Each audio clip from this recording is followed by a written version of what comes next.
guys a gentle and easy shave on there. And around there, and even under there. Don't treat your groin like junk. Respect it with Gillette Intimate, the best a man can get. Buy now at a retailer near you. As the leaves change, leave the hiring to Indeed. Their all-in-one hiring platform helps you attract, interview, and hire candidates all from one place. And Indeed's interview tool lets you schedule and conduct virtual interviews right from their website. Visit Indeed.com/credits. As a roofer, I don't have time to fail. Homeowners rely on me, so I rely on Beacon. Beacon's unique network of branches work together to get me what I need when I need it. Every branch working together. And with the Beacon Pro Plus app, I've got the brands I depend on, like Certainty Landmark Pro, right at my fingertips. And now through November, purchase Certainty with Beacon Pro Plus, web or app, and earn up to $750. Beacon, always building. The Good Neighbor Network, FM 101.9 and AM 1450 Murfreesboro, FM 100.5 Smyrna, and online at WGNSradio.com. This is the Roundtable. A look at the news, views, politics, and people that are shaping Rutherford County. Hey, good morning, everybody. Welcome to your Tuesday morning edition of the Roundtable Show with your hosts, Rick and Wayne. We come to you every Tuesday morning here at WGNS Studios in Murfreesboro. And we try to concentrate on the north end of the county and things going around, but it seems like here in the last few shows we're expanding. It's all county-wide, and I guess we'll carry over that today. But I think we're taking care of the county community. That's exactly. We need to change that whole look of that, don't we? Yes, sir. But how are you, buddy? Good morning. Doing well. Hope you had a good weekend. Yeah, it's hot. We're talking about fall break coming up here with our next guest, and I sure wish it would get to fall. Well, I'm tired. I think it's going to be 91 today. So I think 89 actually is what I heard. Well, we'll flip a coin on that one. Who's buying lunch? For sure. Yeah. Good football weekend. Yeah. The Raiders Unless had you're a Titans fan. I'm sorry? Unless you're a Titans fan. Well, true. That was bad. The Raiders played really well against Colorado State, and I thought we would pull it out, but it just wasn't meant to be. But we showed well against a Power 5 school, so I was very pleased. Yeah, I watched the highlights, and I thought they looked really good. Yep. The quarterback's really starting to come on. Oh, I tell you, we seem to be undersized on the line with most teams, but hopefully speed kills. So, but it was a good weekend. So pretty good deal. Rick, this morning it's our pleasure to have the Assistant Superintendent of Curriculum for the Rutherford County School System, also former Blue Raider, right. Dr. Kelly Chastain. And Dr. Chastain, thank you for being with us this morning. Thank you for having me. We're looking forward to hearing about our school system, and we always try to start the show off by getting our guests to share a little bit with the audience about your journey, about your, how you got here from there. I was hoping just to sit back and listen to y'all talk about football. I thought that was the deal. So now, and I didn't even know this was videoed. So now it's a shock. But okay, so my journey. Let's see. So as we were kind of talking in the lobby, what brought me to Middle Tennessee was basketball. So I grew up in Lakeland, Florida. My brother is 2 years older, and he came up and played football at MTSU. And probably much to his chagrin, 2 years after that, I followed and played basketball. Quickly, that summer before my freshman year, my parents, without notifying either of us, packed up their stuff and called on the road, and they moved to Murfreesboro. So since then, we've all kind of been in the Middle Tennessee area, and I wouldn't change any of that. In college, I was a microbiology and chemistry major and was convinced I was going to be a doctor, and worked during the summers with Dr. Johns and had a great experience there.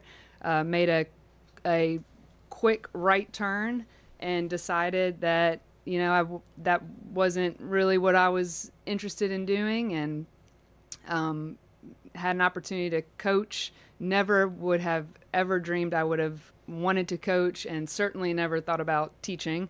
And that coaching experience with the little AAU team of 12-year-olds kind of changed my path. And I was like, this is actually, I kind of get it. Oh, wow. So following that experience, I had the opportunity to be an assistant at MTSU and did that for a year. That allowed me the introduction to Coach Grandstaff, who coached at Oakland for all those years and now at Blackman. So that following year, Mr. Tim Tackett actually gave me my first teaching job. I had zero clue what I was doing, had all the confidence in the world, and had probably, like many people in the community, thought this teaching thing's probably pretty easy. So I'll coach, I'll teach, I'll talk about science all day. It turned out to be much more challenging than I could have imagined, but I was thankful for people around me that some really strong mentors that kind of stuck with me. Mr. Vaughn came after Mr. Tackett, Mr. Spurlock. They were all very good to me. So taught at Oakland for 10, 11 years, had the opportunity to be the International Baccalaureate Diploma Coordinator for several years, which was a great experience. From Oakland, I went to the Tennessee Department of Education. So I worked there as the K-12 Science Coordinator. So did that for a little while. And from there, I went to Vanderbilt and worked with Center for Science Outreach in a crazy opportunity that took me to Abu Dhabi, doing a reform project for their school system in the UAE.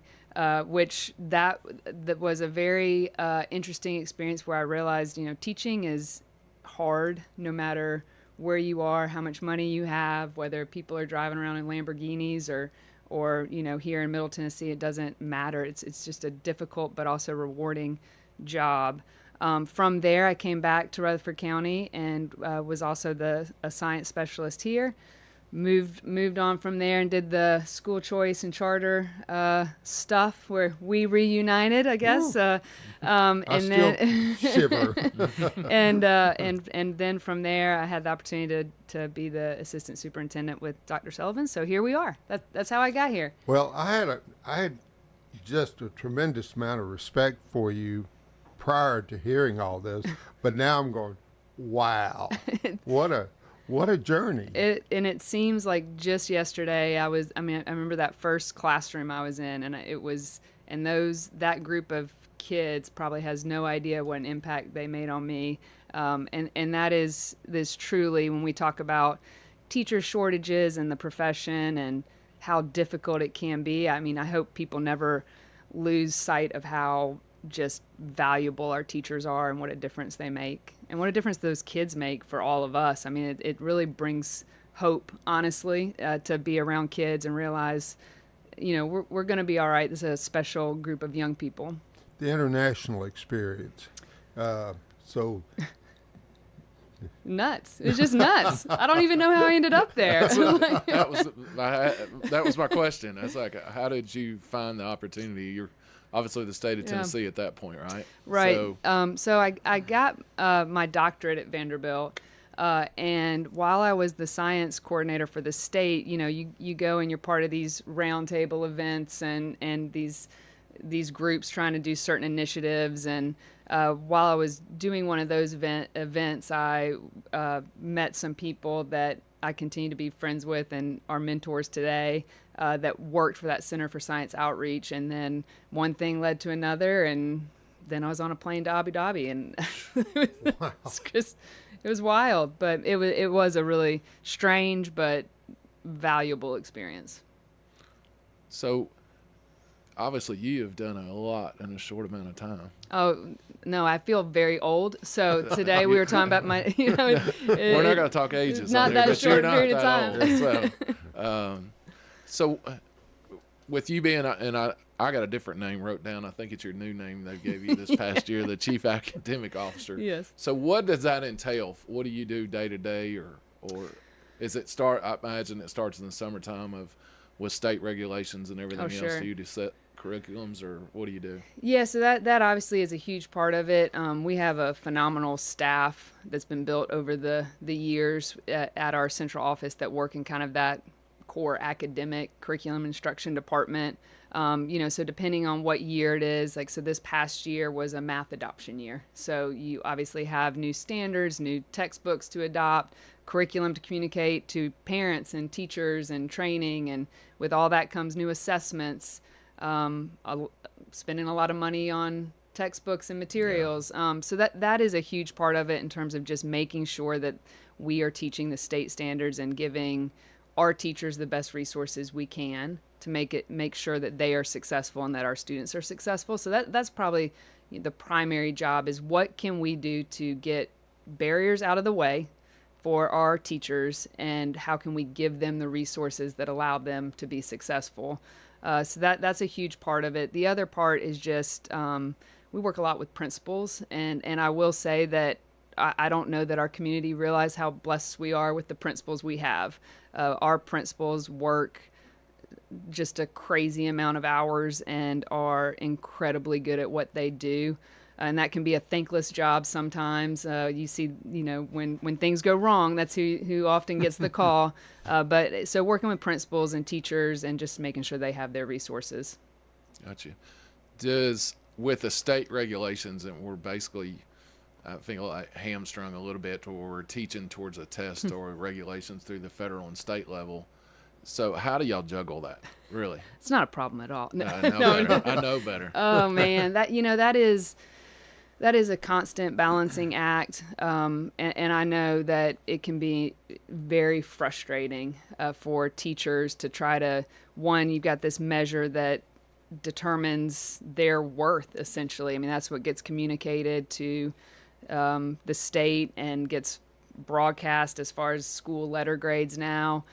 So we are not naive, and we understand that is truly a huge part of how we are judged and what we are doing.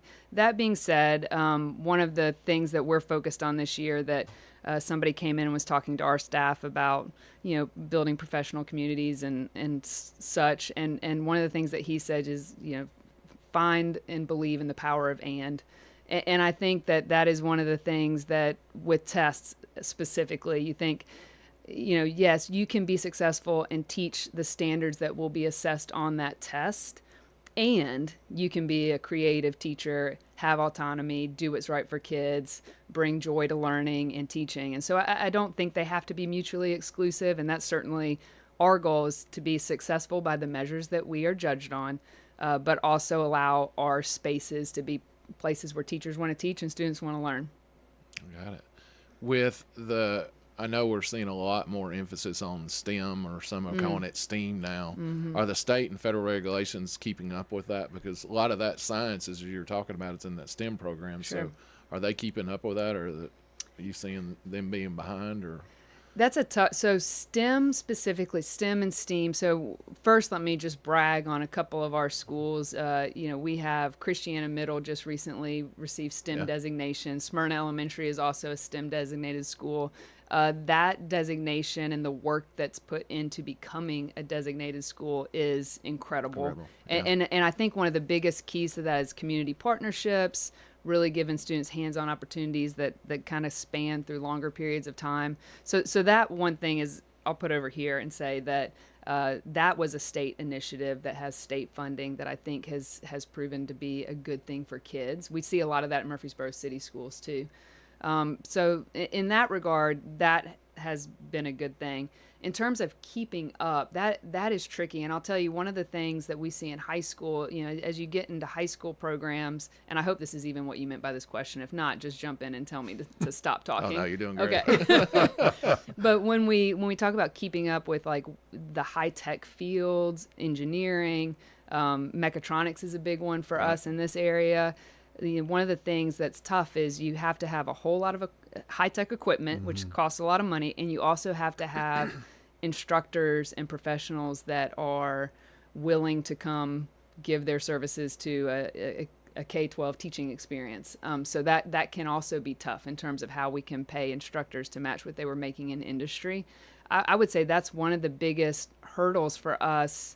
And I say us, that's just education in general. We are doing a phenomenal job, if I do say so myself. We have great industry partners. We have a phenomenal career and technical staff, both at the central office and in our schools. We have principals that are dedicated to seeing that be successful. We're about to, hopefully within the next year or so, launch a CTE center where we're able to really build out some of those programs with industry partners. And that is all locally driven, truly. That is locally driven with support from, federal grants. But as far as keeping up, that's a tough one. Education can move a little slow sometimes, and that we get caught in that when it comes to those programs.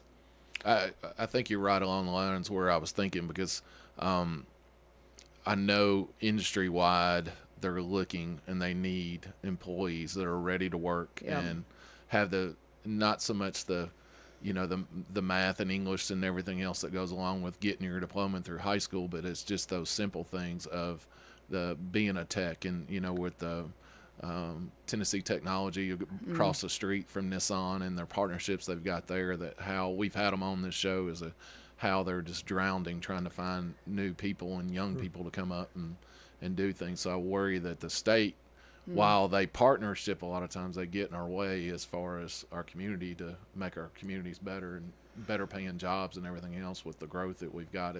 And that's the part of it too, is we grow so When as far as the school system, even without Murfreesboro City, we're the fourth largest in the public state. school system in the state. And so we weren't nowhere near that 10 years ago. So it's just got to be a balancing act of, I can't imagine, and I have to commend you guys too, because we have quite a few educators and community leaders and things like that, and it's all going back to our local school systems and the partnerships we've got. Describe of course, we know Dr. Sullivan is at the top. Then you directly to Dr. Sullivan. Describe the flow or the group that you direct. The flow. It's kind of horizontal. We're in on terms TV, of, so you can do the whole chart here. Yes, the little whiteboard. Really. So within our office, we have it really is a large team. So we have Dr. Mark Gullion, who you should have on sometime, is the director of our special. He's on the list. Perfect. He's a good one. So he is the director of special populations and federal programs, and he oversees a ton, and is one that I often joke is like, well, it's not a joke. It's the reality. He is like a linchpin for what makes us run. So he has beneath him and kind of with us is special education department, our English as a second language department, which that's becoming a bigger priority for us to make sure we do that well. We have then alongside of that, we have our grade band coordinators. So we have a elementary, middle, and high coordinator that then oversee the staff that are what I like to say are like our content experts. So you see specialists in all the English, math, science, social studies subjects, K-12. Then we have, all the other departments, like we have one fine arts coordinator that's handling K-12. We have the CTE department that is a small department that handles 6-12 career programs. So, it just goes on and on and on. So those are some of our biggest departments. We also have all of our student support that kind of fall under Dr. Anthony in HR, and also work across with instruction. So school counselors and school psychologists and all of those folks. So it's a big department, but we're a big district. I would say I'm proud of the fact that Rutherford County is at the top in terms of doing more with less as far as our central office. Sometimes people get a little nervous as we grow and think we're maybe getting too big at the top, but I will say we are doing a lot with a few people when you consider how many schools and students that we serve. You brought up the ESL program, and that was one of the things I had on my mind today, is that with the growing population we have as English as a second language, and that's what the ESL, if anybody out there is listening, but to English as a second language. I know we had the principal at Smyrna High, and there's 29 different languages or dialects spoken at Smyrna High alone. And like you said, the outstanding job our principals do. They're walking around with iPhones with, now I guess how she remembers them, I don't know, but she's using her phone to have conversations with these students to help them get along. So I can't imagine the struggles from the main office point, because you're then of what, 56,000 students? Yeah, 51. Dealing with that. And so we have over 100 languages spoken within Rutherford County. We have a new ESL coordinator this year. Her name is Megan Turnbow. So she is taking over for a department in Nona Hall who've done amazing things throughout the years. It is certainly a challenge, and I do not want to understate what a lift that is for our team and our schools.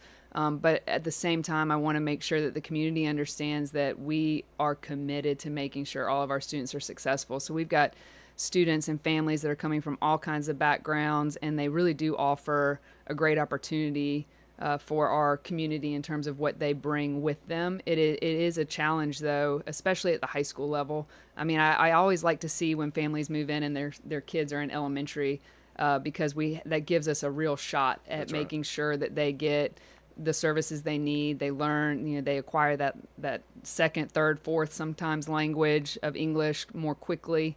It takes about 5 to 7 years for them to acquire that language. And so, but in high school, when you get students that come in, and I'm sure Dr. Sutherland maybe mentioned some of this, you've got students that come in and have had interrupted education. They may have not been in school since the 3rd grade. That's exactly. And they come in and enter our high schools, and the state still expects us to graduate those kids within, 4.5 years. And meet the same standards as everybody else. It feels disconnected. It feels like sometimes we're forced to put students in a position where it may not be the best, placement for them. I can't imagine. I mean, I don't mean to minimize this, but I'm trying to learn Spanish on Duolingo, and I can't imagine being thrown into a high school English class with no additional support. So we certainly try to support them and are committed to them being successful, but it is definitely a challenge. How's your Arabic? Very bad. So the good news was their English was good, and we are spoiled in that way. So that is. You're listening to Dr. Kelly Chastain. She's the Chief Academic Officer for the Rutherford County School System. But we're going to take our first break, and we'll be right back with you in just a minute.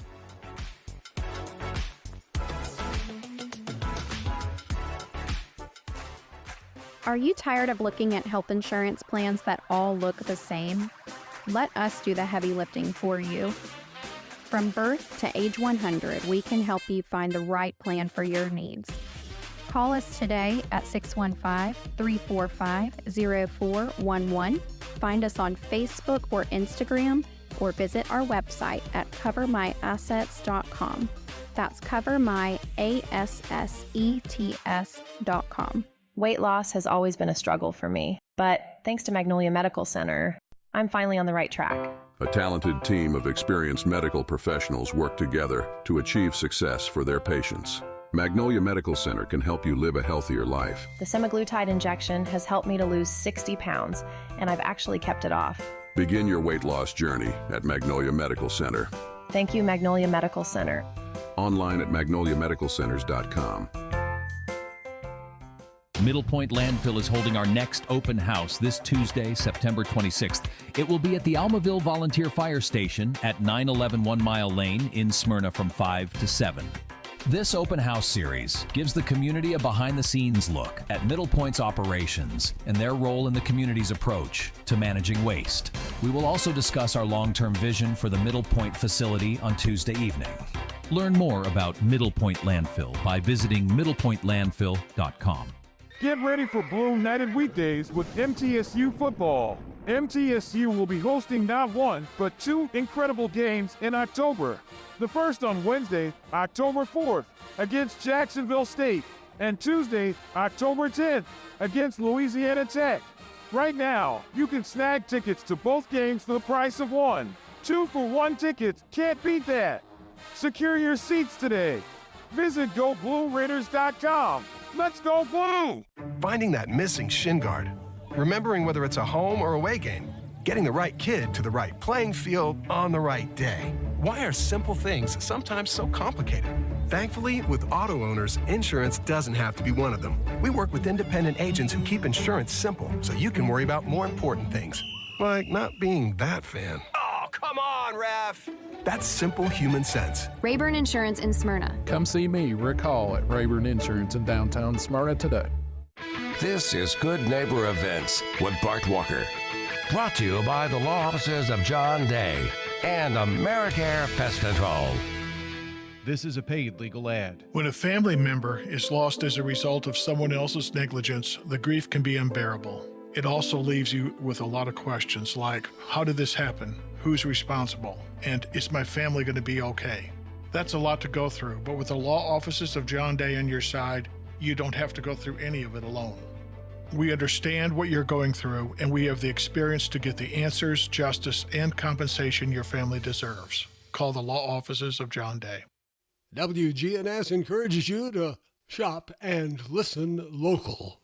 Well, let's talk some local history Saturday morning from 9 until noon at the old one-room Ransom Schoolhouse. Friends from the Rutherford County Historical Society will lead the conversation, and you'll get the information. It's all free, including the coffee and donuts. That's this Saturday, 9 until noon at Ransom Schoolhouse, 717 North Academy Street. Oktoberfest at Oakland's Mansion is this Saturday night from 4 until 8. Don't miss Oktoberfest. Call Oakland's Mansion for information. Macon Music and Mules going on this weekend at the Walking Horse Showgrounds in neighboring Shelbyville. Don't miss the Friday night market and food truck festival from 5 until 9 Friday night at the Patterson Community Center. A modernized version of Shakespeare's A Midsummer Night's Dream is at the Art Center of Cannon County in neighboring Woodbury. And remember, here in Tennessee, no sales tax on unprepared food now through the end of October. Those are WGNS Good Neighbor events. Good neighbor weather. We'll see sunny skies here this afternoon, high around 90 degrees. Southeast winds around 5 to 10. Tonight, mostly clear with a low near 65. I'm meteorologist Jennifer Wojcicki on News Radio WGNS. Currently, it's 65. WGNS is powered by Middle Tennessee Electric. United Communications, MTE's internet company, is a nationally recognized, award-winning provider of internet and phone services to enterprise-class businesses and residential customers in Middle Tennessee. Find out more at mte.com/internet. This is the Roundtable from News Radio WGNS on FM 101.9 and AM 1450 Murfreesboro, FM 100.5 Smyrna, and worldwide at WGNSradio.com. And good morning and welcome back to Tuesday Mornings with Rick and Wayne.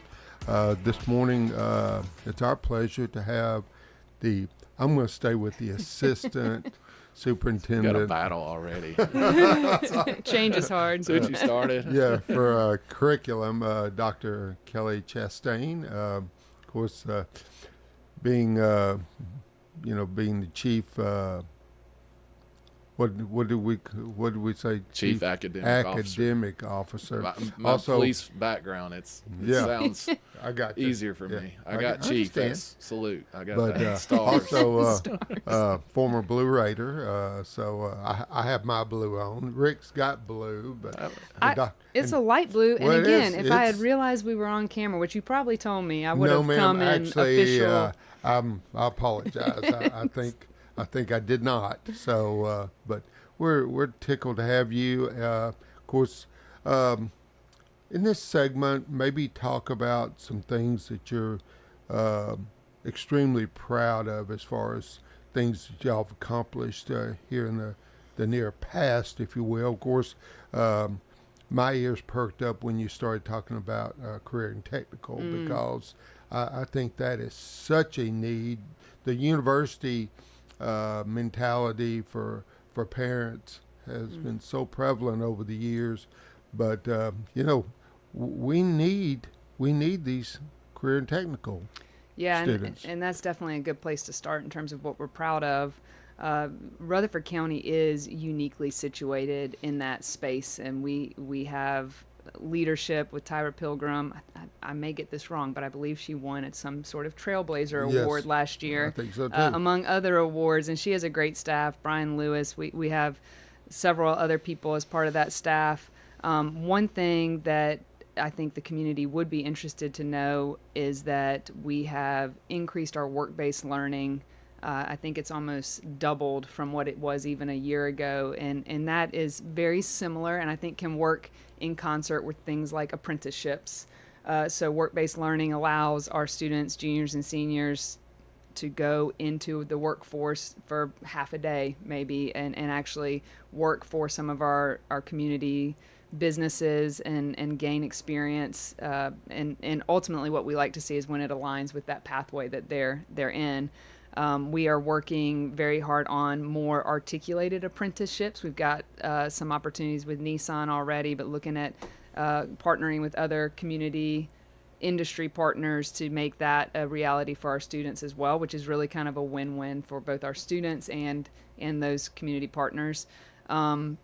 The other thing that I think is special about our CTE program and that is a hard thing to do is that, you know, we've been in the past, it can become very tracked. You're either a college goer or you are going in the career path. And that has become a little more blended, and I think that's a good thing. And within our CTE programs, we have just really expanded the opportunities to, one, you can just go through high school and be a good high school student. And I feel like you're gonna get a great education regardless of if you take opportunities like dual enrollment, dual credit, we've got, you know, AP, all those other opportunities. But within those CTE pathways, we've got several tiers. So students can leave with an industry certification, they can leave with an associate's degree in a field, they can leave with dual enrollment credits in a specific career field. And I think that is definitely something that is special about our programming, is that it kind of fits the need for where those students are. That shows up too in terms of what the state asks us to report and what they're kind of holding us accountable for. So there's something called a Ready Graduate Indicator, which is essentially, are those students college ready or have they done things to make themselves career ready? And we do extremely well in Rutherford County with making sure our students are both college and career ready. So that is something that you hit on, and that is definitely something we're proud of, and probably something we take for granted. Being in Rutherford County, is that those programs exist everywhere, and they just don't. Our community has funded those programs, and they exist in all of our high schools, and we're extremely proud of that. The other thing that I just have to mention is that you mentioned tests, you know, the tension between test scores and teaching sometimes, but we have managed to play that pretty well. And so as our district, we were a level 5, 5s across the board in all of our subjects. For those at home, 5 is the highest score. So that is something we're extremely proud of in terms of growth. And so that everybody can feel really great about it. Doesn't matter what school your children may go to in Rutherford County, they are getting a phenomenal education. Yes. Well, and Wayne will tell you, I get on these kicks with people that kind of get on their high horse that they don't know what they're talking about. And one was there was over the summer, there was a local news station, and they did a price per pupil comparison of what the nation is. And Tennessee was like 6th from the bottom. New York was number 1, and like Arkansas was last. So their headline was Tennessee spends $4,000 per student less than the national average. But it's not about how much money you spend, because, you know, like Holloway, I know is what we spend the most per pupil on. And so, and then Central Magnet, which is our smarter kids, it's one of the lowest we've got smart kids everywhere now. Well, that's true. But they are pretty smart. They are magnet school. They are pretty smart. Yeah. And so I sent them an email. It just upset me. But when I showed them the statistics as far as average, we were the top 3rd in the nation as far as our test scores and where we were. So it's not about how much money you spend. And I had to bring up to them and said, if you look at a lot of those states with the teachers unions, they were spending a whole lot more in salaries and things. So it wasn't really going towards the student. Right. It was going towards the running of those programs. And Tennessee, I think, you know, we're getting a really good bang for a buck, especially in Rutherford County, for what we spend per student. and like you said, we're getting 5. So we're producing results with the money that we're spending. Absolutely. And yeah, that can be a very convoluted discussion in terms of is the price per pupil directly correlated to how students do, and it is certainly more nuanced than that. And you're absolutely right. And it's not just about how much you spend; it's how you spend it. I will say that I would love for Rutherford County to get more funding, so I don't want to stop that argument. But and I'll give you an example of where I think it matters. We were talking about ESL. That is, we are for the first time since I can remember actually compliant officially with how many staff members we should have as a ratio to the students that we serve. If we don't have funding to provide those teachers and those services, then students will suffer. So the more special populations that you serve in a community, the more staff you need to make sure that you're filling those gaps. But I couldn't agree with you more in terms of, just having more money for computers and tech and buildings is not a difference maker. It truly is, who do we have in front of kids? And that's what absolutely makes the difference. I do want more money. Absolutely, Wayne yes, and I fought. I know my time on the county commission, him with the school board and the commission, we always fought with the BEP funding that the state had. That we'd sit and argue with our legislators when we had our meetings with our legislators and stuff as far as trying to get that formula. And I know they've renamed it to something. TISA. Yep. I knew it was something they had to come up with, but I don't know if we're still getting advantages that we should get for the growth and the number of students we take. And the whole point of TISA was to make it more directly going towards that student, so that the funding differs based on those needs. So I mean, I think as a system that makes a lot of sense, and we will certainly continue to be good stewards of the money that we receive and make sure that our schools are staffed and that our students are served. My daughter just graduated. She graduated this past year, but she did the dual enrollment program. She started in Cambridge and she went to dual enrollment, and she was able to graduate from Bethel University with her associate's degree. So she's a junior right now at 18 years old at MTSU, and it's a pretty proud moment. But we had 6. She was at Smyrna High, but we had 6 that come out of Smyrna High, and we went down to Bethel, and they actually had a banquet for them and everything else, and really recognized the girls and boys that were able to complete that program. But is that going to take over a whole lot more? Because it seems like it's growing, and we had the principal on Laverne. They had 29 go through that program at Motlow. Yeah. So do you see that? Because I think the Motlow students actually didn't go to Laverne High School. They went on campus. Right. So are we missing the boat with MTSU some with our... Well, maybe.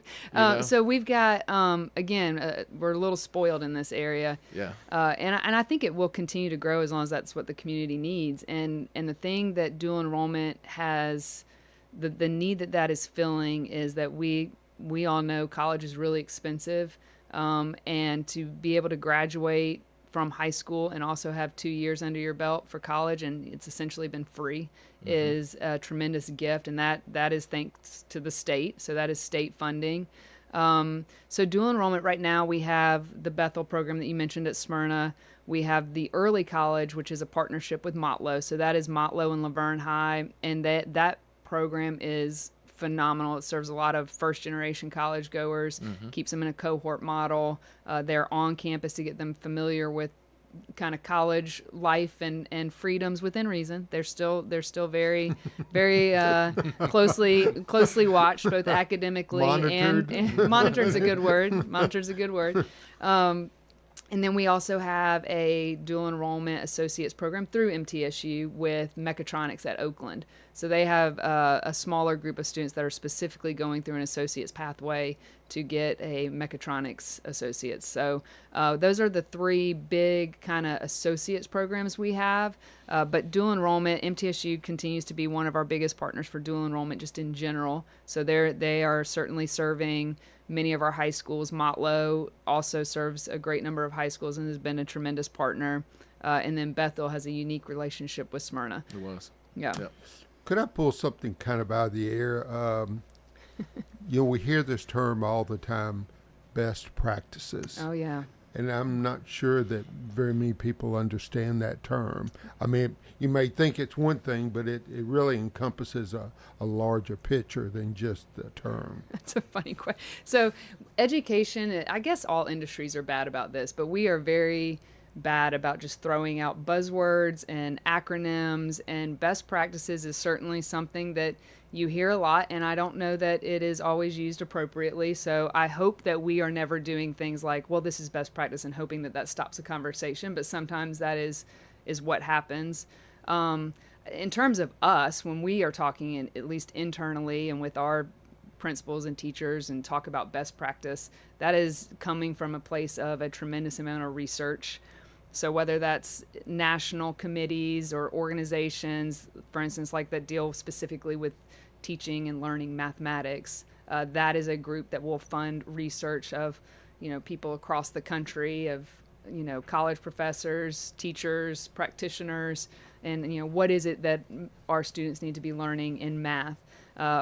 Same goes with all of our other subjects, and just in general, how do people learn? So best practices is something that changes, but it is certainly something that we should be open to that change. I think when research comes out and we realize, okay, this isn't quite working, we might need to make a shift, we are certainly ready to do that, but we always want a little research and data to show that we're moving in the right direction. Thanks. Thank you. Looks like he's coming back in. We're going to take our second break here in just a minute, but you're listening to Dr. Kelly Chastain, the Chief Academic Officer. That's a tongue twister. Sorry, Chief, I messed it up. But we'll be right back with you in just a minute.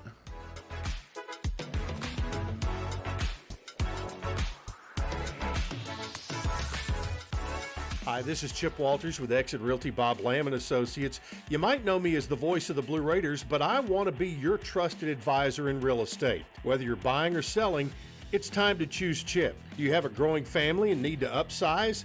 Are you an empty nester now and need to downsize? Are you thinking of selling your current home but just worried you can't find something else? Well, it's time to choose Chip. I'm looking to be your trusted advisor in real estate. I'm Chip Walters with Exit Realty Bob Lamb & Associates.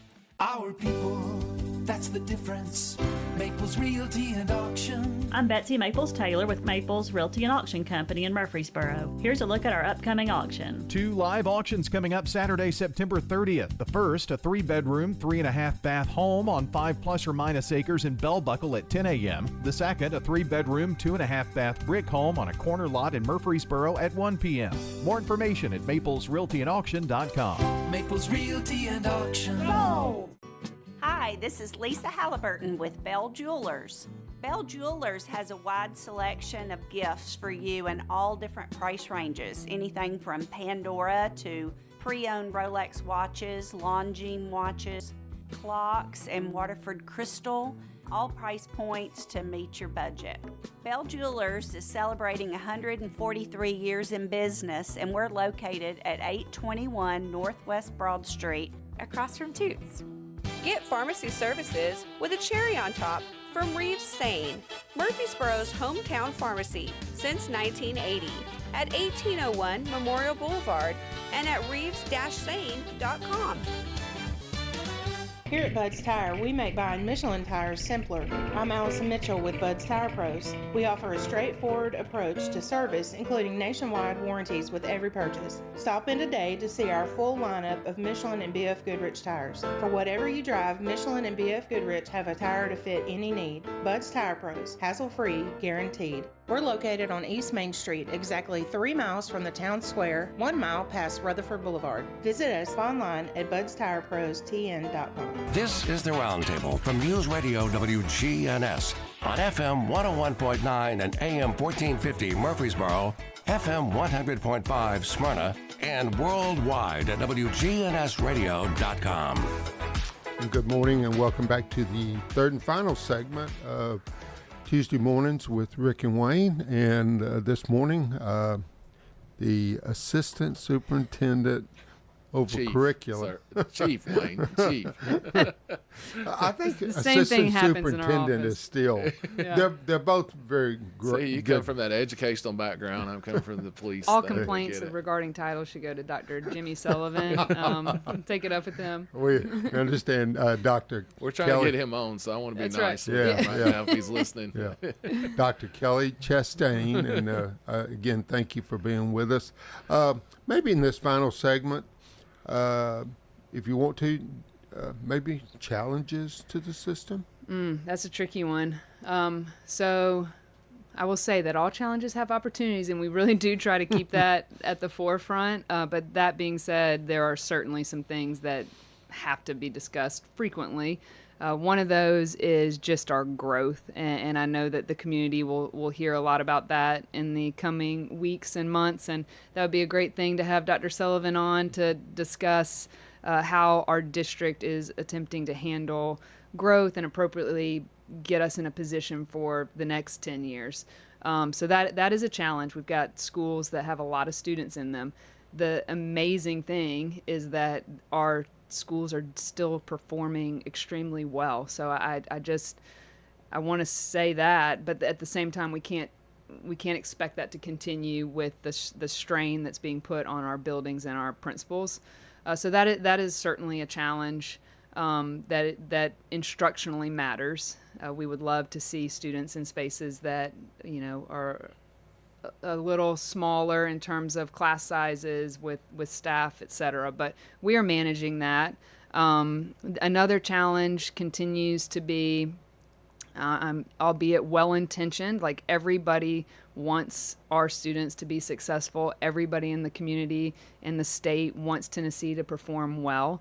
However, sometimes well-intentioned legislation can cause a great deal of stress and undue, trauma seems like a extreme word to use, but I think talking with a large amount of families and teachers and staff regarding third grade retention, for example, is just, there have been some misguided attempts at ensuring our students are successful. But I will say that even with those challenges, we've had a really supportive board who has gotten our local delegation involved, and they've been very open to listening. And I think that's all you can ask for, is in terms of legislators that are willing to come to the table and listen to the people that are attempting to put the legislation into action. So again, I think those are certainly challenges in terms of how to communicate to families what is expected, at the same time not causing any undue stress and anxiety, and just letting them know that we have their children taken care of, and we will do what we need to do to make sure that they are successful. And I think comes with that is that, is the speak out. You've got your principal, you got your counselors, you got your teacher, they got parent-teacher things, and I know that was a big resource when I was growing up, but it seems like it's not used as much anymore. It's easier for somebody to jump on social media and complain about something when, if they reach out the right avenues, a lot of times that they'll have a better outcome and probably find out information that they probably didn't know in the beginning, that if they knew would have changed their mindset. That you hit on a really good point, and I think to say this is a challenge is probably a good use of the word challenge. Dealing with parents, again, it's their kid. They have every right to be involved and angry if something doesn't go according to plan. They have every right to question, what experiences their students are having during the school day, and we should always be willing to listen and have them as part of our team. And I think everybody from Dr. Sullivan down certainly believes in that. I would encourage parents, when frustrated and if they have questions, the absolute best place to start is with that classroom teacher. If that doesn't go according to plan, or if they have additional questions, which again is totally appropriate, then they need to go to the principal and then work their way up.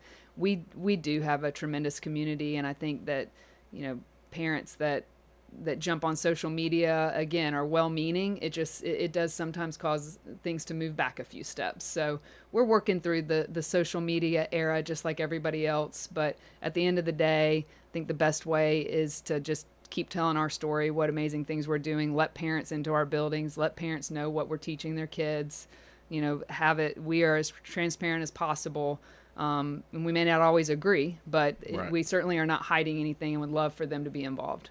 I continue to be amazed at your ability to manage such an influx of English as a second language, and also the rise of autism.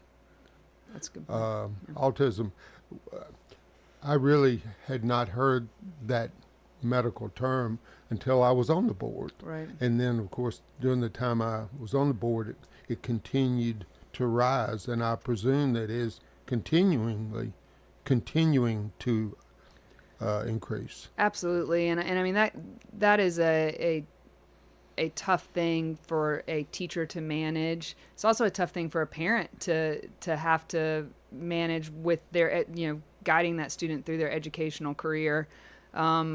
We are desperately understaffed as far as not just within the schools. I'm talking just community resources, not just in Rutherford County, state, national services for students that have higher needs in terms of what they need to be successful in general education classroom.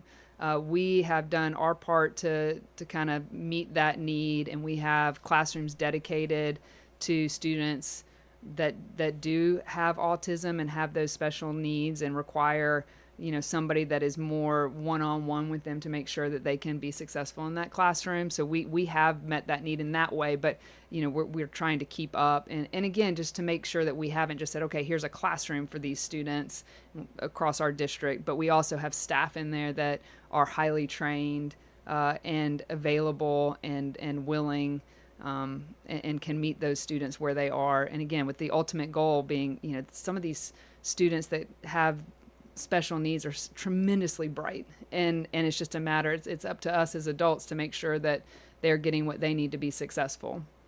I think that's part of it too, sitting there having these conversations where it brings the light where it used to be. I don't know if it got talked about.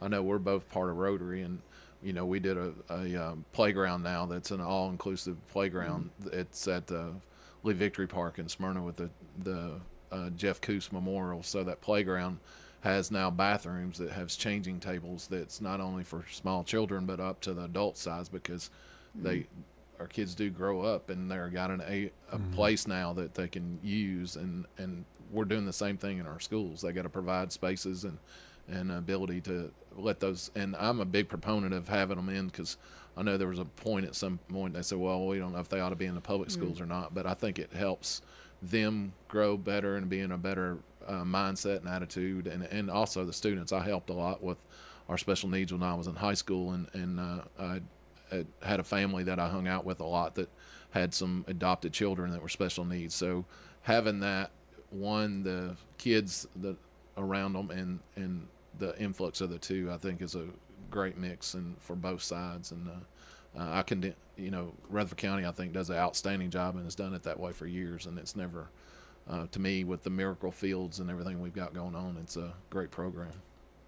And those students they will be our community. Yeah. And we can argue about what the purpose of public schools is, but I think that's a tremendous asset of a public school, is that we serve our community, and whatever that looks like, and whether it's easy or hard, and it's our job to make sure that we are doing our due diligence to serve our community, and that is how we look at students, no matter what they come to us with. And there are days that are extremely challenging, so I don't want to diminish that for what teachers and principals manage, especially at the elementary level. That has been something that has gotten a lot of attention from our board and our staff. But that is our job. That is the job. Speaking of stress relievers, when's fall break? Oh, man. We should have led with this. Fall break is next week, and so everybody is excited. Your kids will be home all week next week. Yes. Do not send them back early. We love them, but everybody's going out of town. That's right. One of the things that one of the issues I got the most complaints on while I was on the board was the PLC days, where they get out early. Yeah. But I really see that being a benefit for professionals to communicate and and basically share. Yeah, so PLC days, those are professional learning community. We, again, with those acronyms, right? ma'am. But we have adjusted our calendar to where those are full days now. And I think that was a stress for parents when their students go for half a day and then they've got to figure out transportation and everything else. But we have doubled down, tripled down, quadrupled down on PLCs. So in the education space, that is something that is just a structure or a framework that brings our teacher teams together and allows them to work as a team as opposed to being alone. And that is, especially for our new teachers, I think that it can feel like a very isolating job. You get thrown into a classroom and told, good luck, don't bother us. But in Rutherford County, we certainly are trying to make sure they have a network of support, and PLCs are one of the ways we do that. Having you today has been just a real pleasure, and God bless you for your efforts with our children. Oh, happy to do it. It's a great job. Yeah, thank you so much for being with us. But hope everybody enjoyed the show. I do want to bring up, I had something I saw an email from, but Halloween in the park for the town of Smyrna is going to be the last Saturday of October the 28th, I think is what it is, October the 28th from 3 to 8:30. They're still looking for vendors. So if you own a company or a church group or a school administration office, you can sign up, get a booth, and bring candy and hang out the kids. They will have a costume contest. It's broke up in age divisions, but it's a fun day, and hopefully we'll have some good weather. And everybody get out and enjoy yourself. I think we got some rain coming in the next 2 days, which we need. But still going to be warm today. That's right. And be ready, parents. Your kids are out of school next week. Dr. Chastain, thank you for being with us. Yes, sir. Thank you. Everybody have a great day, and we'll see you next week.